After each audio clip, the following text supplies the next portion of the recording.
Assalamualaikum warahmatullahi wabarakatuh. Apa kabar anak-anak? Semoga semuanya dalam keadaan sehat ya. Amin. Hari ini kita akan membahas mengenai penguatan ekonomi maritim di Indonesia. Apa yang dimaksud dengan ekonomi maritim? Ekonomi maritim merupakan kegiatan ekonomi yang mencakup transportasi laut, industri galangan kapal dan perawatannya, pembangunan dan pengoperasian pelabuhan, beserta industri dan jasa terkait. Sedangkan ekonomi kelautan merupakan kegiatan ekonomi yang dilakukan di wilayah pesisir dan lautan, serta di darat yang menggunakan sumber daya alam dan jasa-jasa lingkungan kelautan untuk menghasilkan barang dan jasa.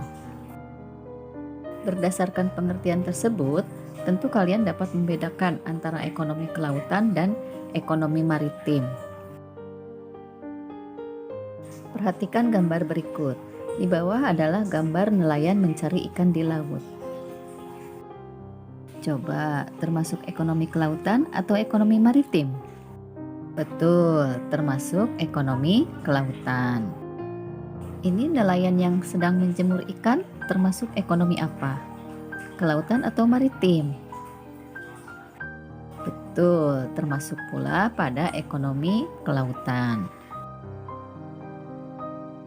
Perhatikan pula ada orang yang sedang membuat kapal laut.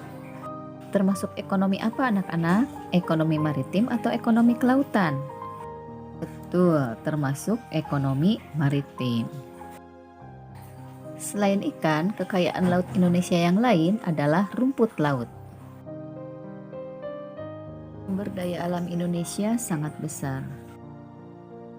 Banyaknya kekayaan yang terkandung di laut secara utuh, baik di dalam, di dasar, maupun di atas permukaan laut, merupakan potensi ekonomi yang mampu memberikan kontribusi bagi perekonomian nasional. Pembangunan ekonomi maritim akan membawa industri pada kebutuhan sumber daya manusia kemaritiman dan inovasi teknologi yang berbasis pada pendidikan kemaritiman yang unggul dan modern. Adapun tujuan pembangunan di bidang kelautan adalah 1. Pertumbuhan ekonomi tinggi, 2. Peningkatan kesejahteraan seluruh pelaku usaha di bidang kelautan. 3. Terpeliharanya kelestarian lingkungan dan sumber daya kelautan. 4.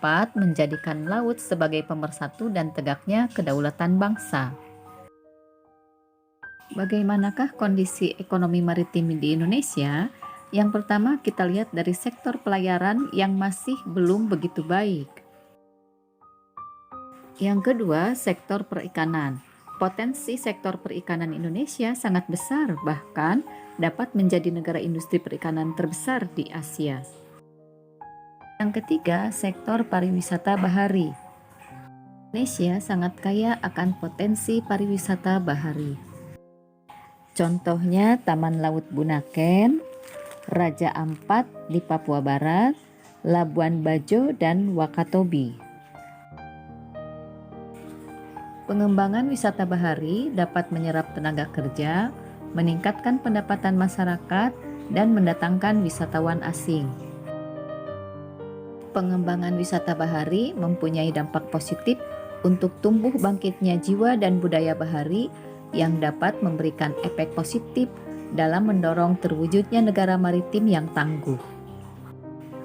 Strategi dan kebijakan pengembangan ekonomi maritim di Indonesia adalah antara lain perubahan paradigma kebijakan dari pembangunan berbasis daratan menjadi pembangunan berbasis kelautan. Dengan perubahan kebijakan ini, maka pelabuhan transportasi laut akan lebih maju dan efisien. Hal ini akan menyebabkan semua produk dari pertanian, tanaman pangan, peternakan, bahan tambang, dan mineral lebih berdaya saing karena biaya logistik akan lebih murah dan pergerakan barang lebih cepat. Selain itu, akan memacu percepatan pengembangan infrastruktur dan ketersambungan maritim, membangun tol laut, pelabuhan laut dalam, logistik, industri perkapalan, akan menambah efisiensi ekonomi nasional dan meningkatkan daya saing produk dalam negeri. Konektivitas maritim akan memberikan jaminan kesatuan ekonomi dan menekan perbedaan harga serta kesenjangan ekonomi antar wilayah. Kebijakan lain di bidang ekonomi maritim adalah Indonesia membangun 5 pelabuhan besar dalam menyambut ASEAN Connectivity. Dari 47 pelabuhan yang akan dikembangkan di ASEAN, 14 diantaranya ada di Indonesia.